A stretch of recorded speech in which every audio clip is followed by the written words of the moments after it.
Today we gather to honor the famous and legendary people who have left us, to hold their names with care, and to keep their stories alive. Friend, if remembrance matters to you, please like the video and subscribe so more people can join us in honoring them. John Prescott. John Prescott was born on May 31, 1938, and died on November 20, 2024, at the age of 86, cause of death not publicly disclosed as of November 20, 2025. A British politician who rose from the docks of Hull to serve as Deputy Prime Minister of the United Kingdom, he became a symbol of working-class grit inside the highest levels of government.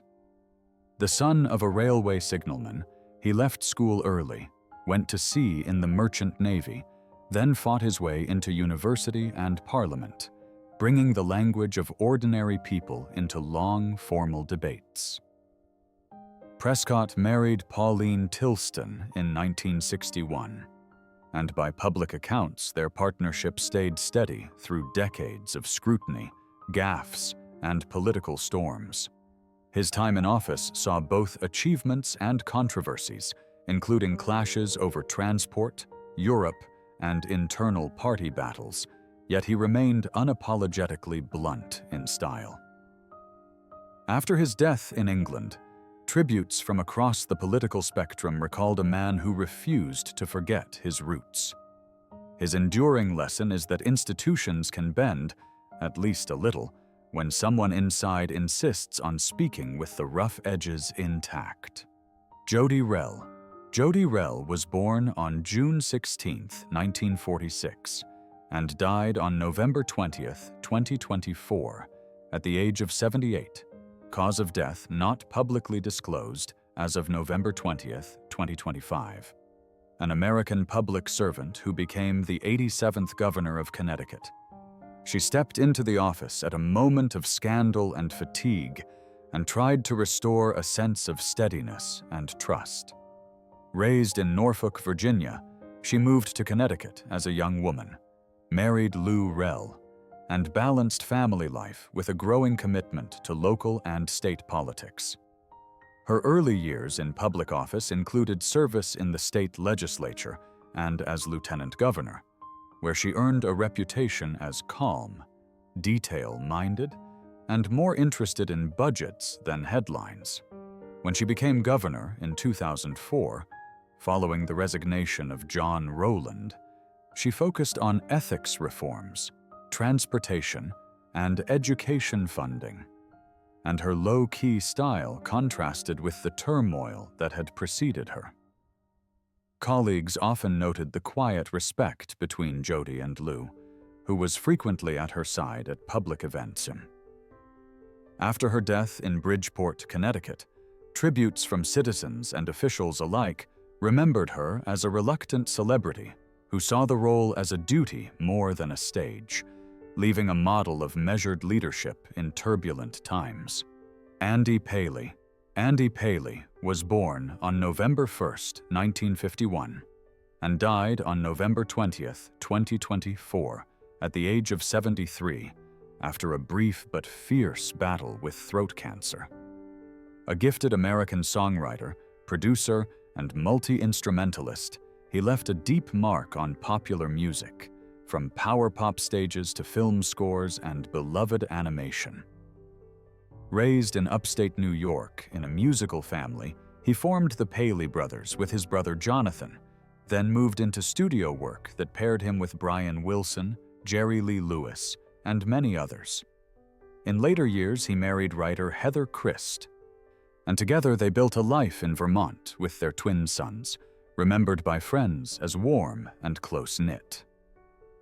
Paley produced records, wrote scores, and helped give SpongeBob SquarePants its joyful sound, earning industry respect more than trophies. When news of his death in Colchester, Vermont spread, tributes poured in from musicians who spoke of his generosity in the studio and his encyclopedic love of music. His legacy is an invitation to treat craft seriously, to listen closely, and to pour joy into every note. Jan Morris. Jan Morris was born on October 2, 1926, and died on November 20, 2020, at the age of 94. Cause of death not publicly disclosed as of November 20, 2025. A Welsh-born historian, journalist, and travel writer who became one of Britain's most distinctive literary voices. She was known both for her luminous prose and for her thoughtful public gender transition in the 1970s. Raised in England and Wales, she served in the British Army during the Second World War, then built a reporting career that took her from The Times to The Guardian, including coverage of the first successful Everest expedition. Morris married Elizabeth Tuckness in 1949, and although the law later forced the couple to divorce when she transitioned, they continued living together, reaffirming their bond in a civil partnership decades later, a quiet act of love that touched many readers. Her books, from the Pax Britannica trilogy to intimate travelogues, were less about maps and more about the emotional weather of places. She died in Wales, surrounded by the landscapes that so often shaped her pages. Writers and readers around the world marked her passing as the loss of a guide who taught them to see cities and selves with more nuance and compassion. Wataru Misaka. Wataru Misaka was born on December 21, 1923, and died on November 20, 2019, at the age of 95. Cause of death not publicly disclosed as of November 20, 2025. An American basketball player of Japanese descent, he broke a barrier that many fans still do not fully know, becoming the first non-white player to appear in what would become the modern National Basketball Association. Raised in Ogden, Utah, as the son of Japanese immigrant parents, he grew up during an era of intense prejudice, including the World War II years when many Japanese Americans were sent to internment camps. Misaka attended the University of Utah, led his team to national titles, and earned a reputation as a tenacious defender despite his relatively small stature. He married Katie Misaka, and friends often described their life together as modest and grounded, far from the spotlight of later NBA celebrity. His professional stint with the New York Knicks was brief, yet historically profound, coming just after his service with the United States Army. Misaka died in Salt Lake City, Utah, having lived long enough to see renewed recognition of his role in basketball history. His legacy is a reminder that quiet pioneers can change the future, even when their own careers seem short on paper. Aaron Klug. Aaron Klug was born on August 11, 1926, and died on November 20, 2018, at the age of 92. Cause of death not publicly disclosed as of November 20, 2025. A Lithuanian-born British scientist who became one of the defining figures of structural biology, he pioneered techniques in electron microscopy that allowed researchers to see viruses and complex molecules with unprecedented clarity. Raised in South Africa after his family emigrated from Lithuania, he showed early talent in both physics and chemistry, eventually moving to Britain for advanced study and research. Klug married cell biologist Liebe Bobrow, and their partnership bridged both family and science, with colleagues often commenting on the quiet strength of their shared curiosity. His work at the Laboratory of Molecular Biology in Cambridge led to the development of crystallographic electron microscopy, a breakthrough that earned him the Nobel Prize in Chemistry in 1982. Known as a thoughtful mentor rather than a showman, he helped shape generations of researchers who carried his methods into medicine and materials science. Klug died in Cambridge, England, leaving behind a scientific legacy that continues to inform how we understand the smallest structures of life, showing how patient, careful observation can transform entire fields. James H. Billington. James Hadley. Billington was born on June 1, 1929, in Bryn Mawr, Pennsylvania, and died on November 20, 2018, in Washington, District of Columbia, at the age of 89 from complications of pneumonia. A towering historian of Russia, and for nearly 3 decades, the Librarian of Congress, he helped guide one of the world's great cultural institutions into the digital age, expanding its collections and creating programs that brought books, films, and music to wider audiences. Raised in a book-loving family, he studied at Princeton and Oxford before teaching at Harvard and Princeton, where his scholarship on Russian history shaped generations of students. He married Marjorie Brennan in the 1950s, and their long partnership was anchored in shared faith, family, and service, with 4 children and many grandchildren.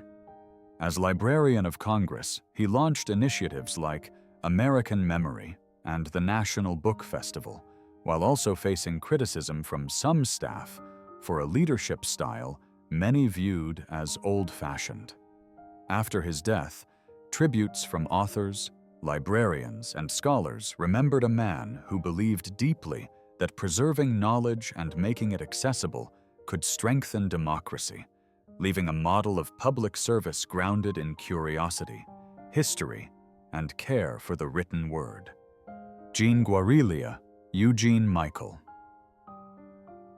Jean Guarilia was born on September 13, 1937, in Duryea, Pennsylvania, and died on November 20, 2016, in his hometown of Duryea, at the age of 79, after a period of declining health. A small forward for the Boston Celtics during the early years of their NBA dynasty, he played a supporting role on 4 championship teams, proving that hustle players from small towns could stand alongside legends on basketball's biggest stage. The son of a working-class Pennsylvania family, he honed his skills on local courts before starring at George Washington University and catching the attention of professional scouts. He later returned home, where he married, raised a family, and became a teacher and coach, quietly passing on his love of the game to new generations. There were no widely reported controversies in his life, only the steady story of a man who made the most of his talent and stayed loyal to his community. In the days after his death, local papers and former teammates honored him as a tough defender, a kind teacher, and a reminder that championship banners are built not only by superstars, but by the determined, lesser-known players who do the quiet work that teams depend on. Keith Michell. Keith Joseph Michell was born on December 1, 1926, in Adelaide, Australia, and died on November 20, 2015, in Hampstead, London, England, at the age of 88, after years of heart-related illness. An actor of remarkable range, he became best known worldwide for his richly human portrayal of King Henry VIII in the BBC series The 6 Wives of Henry VIII, a performance that balanced majesty, menace, and deep insecurity, and won him both critical praise and enduring public recognition. Raised in modest circumstances in South Australia, he trained as an art teacher before committing fully to theatre, moving to Britain and building a career that spanned Shakespeare, musicals, television dramas, and recording projects. He married British actress Jeanette Sturka in the 1950s, and their long marriage, with 2 children, was widely described as a strong creative partnership rather than a headline-chasing union. Michell served as artistic director of the Chichester Festival Theatre in the 1970s, where he championed ambitious productions and helped nurture younger actors. There were no major scandals around his personal life, only occasional criticism that his artistic tastes were traditional. After his death, tributes from both Australian and British institutions remembered him as a bridge between two theatrical worlds, a craftsman of character who showed that historical figures could be played not as stiff icons, but as complicated, believable human beings. Jim Perry James Edward. Jim Perry was born on November 9, 1933, in Camden, New Jersey, and died on November 20, 2015, in Oregon, at the age of 82, after a long battle with cancer. To television viewers across the United States and Canada, he was the genial host of game shows such as Card Sharks, Sale of the Century, Definition, and Headline Hunters, where his smooth voice, easy humor, and unfailingly polite manner turned game formats into relaxed gatherings that felt like friendly visits. Raised in a family that valued music and performance, he served in the United States Air Force during the Korean War, then began his career as a singer and announcer before moving into hosting, where he found his true home. He married model and singer June Paris, and their marriage, which produced 2 children, was often described by colleagues as warm and steady, grounded not in celebrity gossip, but in shared work and faith. Perry largely avoided controversy, though some critics saw the game show world as lightweight compared with more serious programming.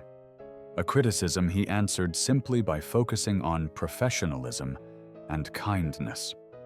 After his death, fans and former contestants remembered how he always learned their names, treated crew and audience with equal respect, and proved that light entertainment could still carry a sense of dignity, warmth, and genuine connection.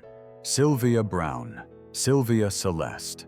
Browne was born on October 19, 1936, in Kansas City, Missouri, and died on November 20, 2013, in San Jose, California, at the age of 77, from heart failure.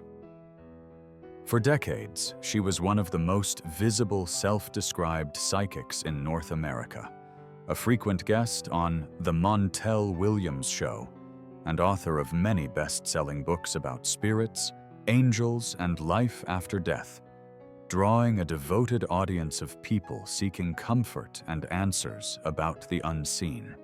She grew up in a Catholic household and often said that spiritual visions and a sense of other realms had been part of her life since childhood, a story that shaped both her public persona and her teachings. Her personal life included several marriages and divorces, and she spoke openly about her relationships, though at times her family ties were strained by business pressures and public scrutiny. Browne faced significant controversy when high-profile predictions about missing persons and criminal cases were later proven wrong, leading skeptics and investigative journalists to challenge her claims and accuse her of exploiting vulnerable people.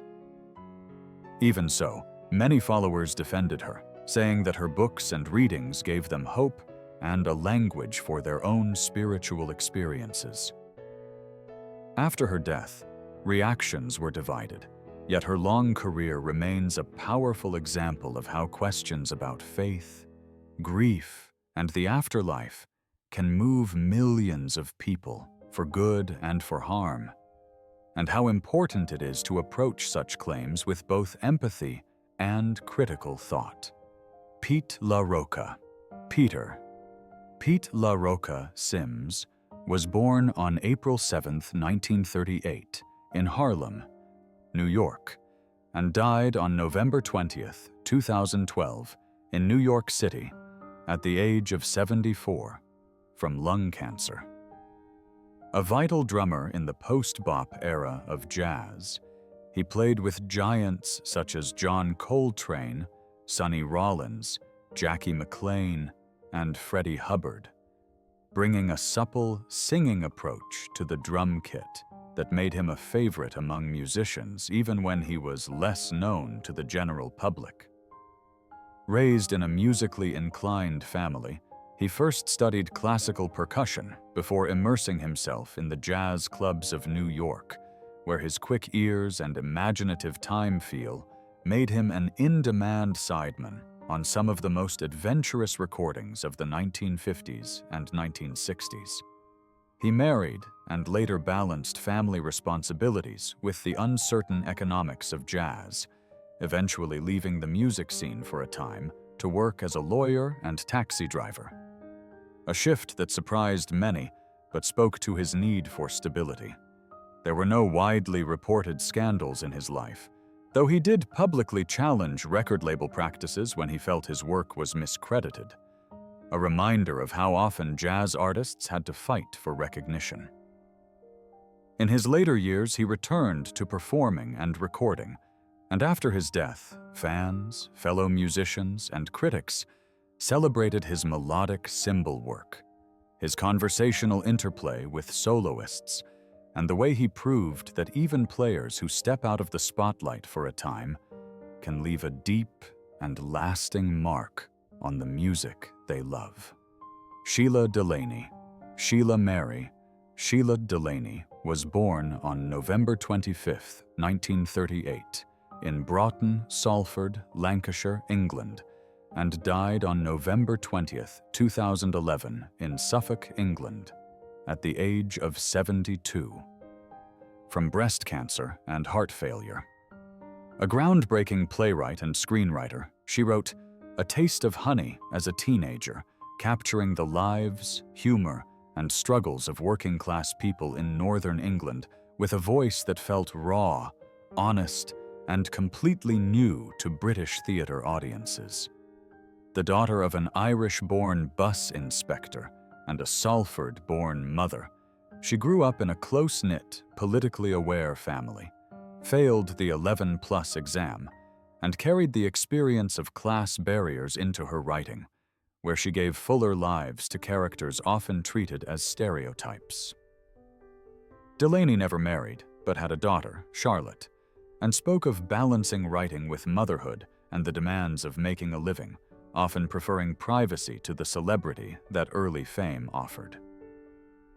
Her career included screenplays for films such as The White Bus, Charlie Bubbles, and Dance with a Stranger, along with radio plays and television work, and she received honors including a BAFTA award and election as a Fellow of the Royal Society of Literature. Some critics argued that she never matched the explosive impact of her first play, but others saw her entire career as a steady exploration of voice, class, and female experience. After her death, tributes from writers, actors, and fans noted how deeply she influenced later generations, from kitchen sink drama to the lyrics of bands like The Smiths, and how she opened doors for women who wanted to put their own streets, accents, and anger on stage without apology.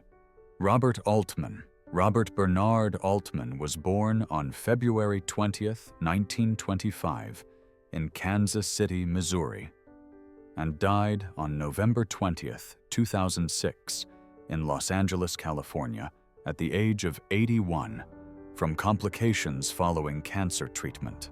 An American filmmaker whose restless creativity reshaped modern cinema, he became known for sprawling ensemble casts, overlapping dialogue, and a style that trusted audiences to follow life as it unfolded rather than as it was explained.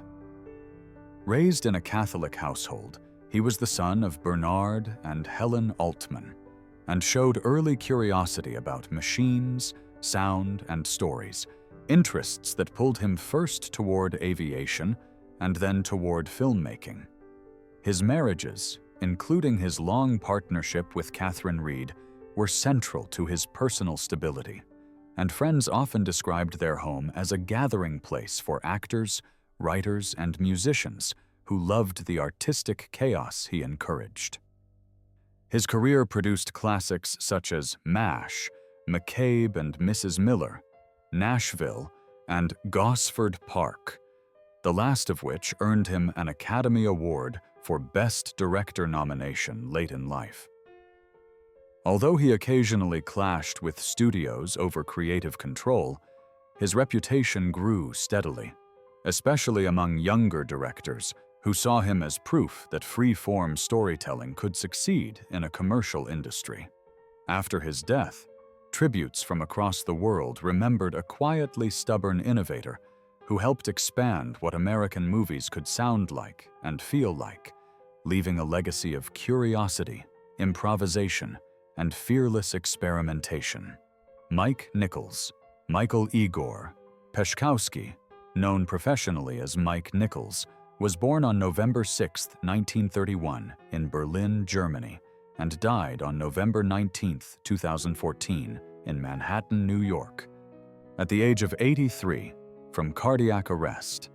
An American director whose range stretched from Broadway stages to Hollywood sound stages, he became one of the rare artists to achieve the full sweep of entertainment awards, winning an Oscar for The Graduate, multiple Tony Awards, several Emmy Awards, and a Grammy. The son of Brigitte and Paul Peszkowski, he fled Nazi Germany with his family as a child and rebuilt his life in the United States, where his early struggles with alopecia and cultural displacement shaped both his vulnerability and his sharp comedic instincts. Nichols married journalist Diane Sawyer in 1988, and the couple's marriage was widely described as affectionate, grounded, and supportive of each other's demanding careers.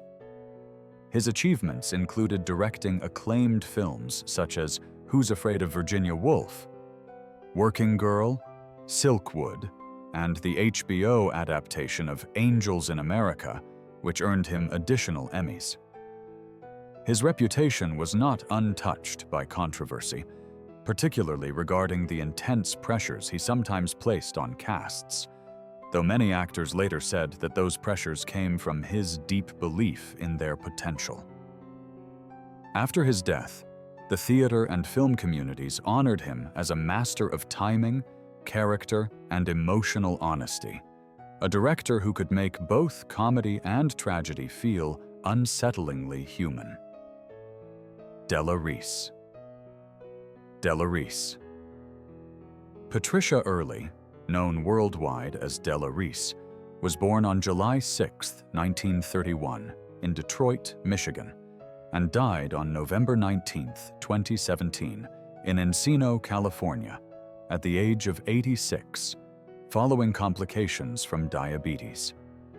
An American singer, actress, and minister, she rose from gospel beginnings to become a commanding voice in pop, jazz, and rhythm and blues, later reaching millions through her role as Tess on the long-running television drama Touched by an Angel.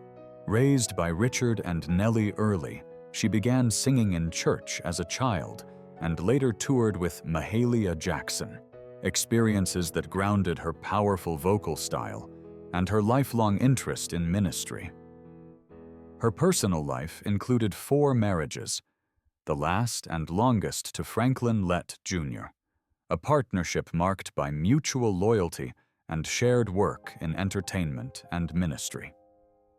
Reese earned Grammy nominations for her music, won NAACP Image Awards for her acting, and became a respected figure in faith communities across the United States. Her career was not without strain, including health challenges and the pressures of maintaining a public ministry, though she faced these difficulties with steadiness and humor. After her death, actors, musicians, and religious leaders spoke of her warmth, her generosity, and her ability to make audiences feel seen, offering a model of artistry rooted in strength, faith, and compassion. Mel Tillis. Lonnie Melvin.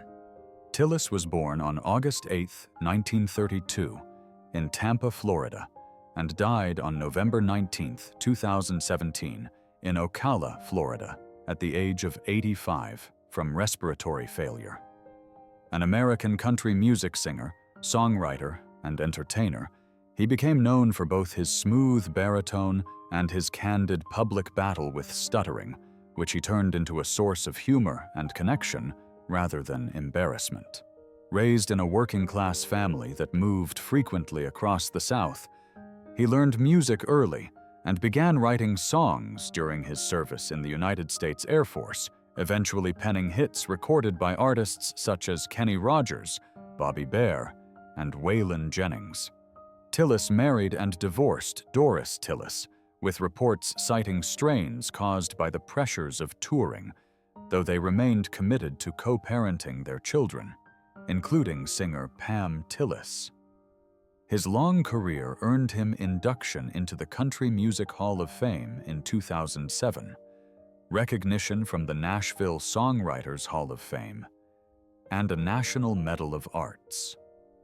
Although he navigated the challenges of shifting musical trends and personal health issues, his reputation for kindness and professionalism never faded. After his death, the country music community praised his storytelling, his melodic instincts, and his ability to transform personal challenges into memorable stage presence, leaving a legacy that continues to influence songwriters across generations.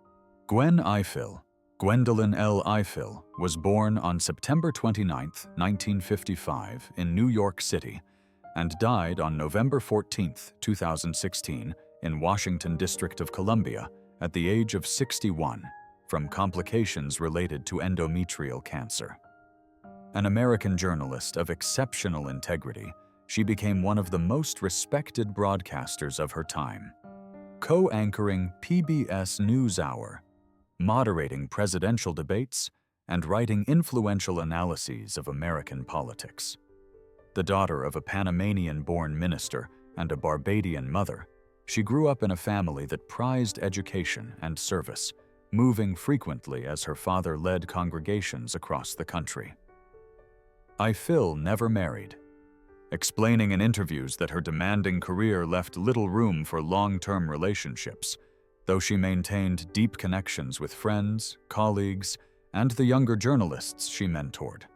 Her awards included the John Chancellor Award for Excellence in Journalism and honorary degrees from multiple universities, recognizing her unwavering commitment to fairness and clarity.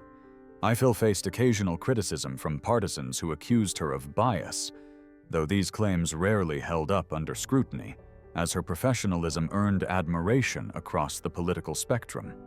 After her death, tributes poured in from presidents, senators, reporters, and viewers, all noting her poise, her empathy, and her insistence that journalism at its best serves democracy by illuminating truth without fear or favor. William Goldman. William Goldman was born on August 12, 1931, in Chicago, Illinois, and died on November 16, 2018, in Manhattan, New York, at the age of 87, from colon cancer and pneumonia. An American novelist, playwright, and screenwriter, he became one of Hollywood's most admired storytellers, crafting works that blended wit, romance, suspense, and emotional depth. Raised by Marion and Maurice Goldman, he grew up in a household marked by both intellectual curiosity and his father's struggles with alcoholism, experiences that shaped the sharp humor and guarded tenderness in much of his writing. Goldman married Eileen Jones in 1961, and although the couple later divorced, with reports citing growing personal distance, they remained devoted parents to their two daughters. His achievements included Academy Awards for Butch Cassidy and the Sundance Kid, and All the President's Men, along with beloved novels such as The Princess Bride and Marathon Man. Though sometimes criticized for his blunt opinions about Hollywood, he earned respect for his honesty about the unpredictability of the film business, encapsulated in his famous line, "Nobody knows anything." After his death, writers, directors, and actors praised his craftsmanship, his generosity to newcomers, and his unforgettable characters, leaving a model of storytelling that balances heart, humor, and hard-earned insight. Now, friend, let us spend a little longer with the person whose influence reached the furthest in today's remembrance. Mike Nichols stands apart as a figure whose creative reach shaped multiple generations of artists in theater, film, and television. His work carried a distinctive blend of psychological insight, comedic precision, and emotional restraint, a combination that gave his stories a clarity and intimacy few directors could match. He approached actors not as vessels for direction, but as partners in discovery, asking them to search for the smallest truthful moment inside each scene. This method created performances that felt lived in rather than manufactured, whether in the nervous rhythms of The Graduate, the fierce confrontations of Who's Afraid of Virginia Woolf, or the aching humanity at the center of Angels in America. Colleagues often said that Nichols possessed an uncanny ability to see multiple emotional layers at once, guiding his cast and crew toward choices that revealed both vulnerability and resilience. His influence extended beyond specific works, becoming part of how modern storytellers think about pacing, silence, and the power of subtle gestures. Directors cite his timing, his discipline, and his openness to improvisation as a template for their own practice, while actors continue to study his interviews and rehearsals for lessons in truthfulness. Nichols showed that artistry is not only about scale or spectacle, but about the courage to explore the quiet corners of human experience. His legacy remains a guide for anyone who wants to tell stories that feel honest, generous, and deeply alive. Friend, as we reach the end of our time together, thank you for honoring these lives with such care. If their stories moved you, please like the video, subscribe to the channel, and share this remembrance with others who value reflection. I invite you to leave a comment about which life touched you most or whom you would like to see remembered in future episodes. Your presence keeps this space gentle and meaningful, and I am grateful for it.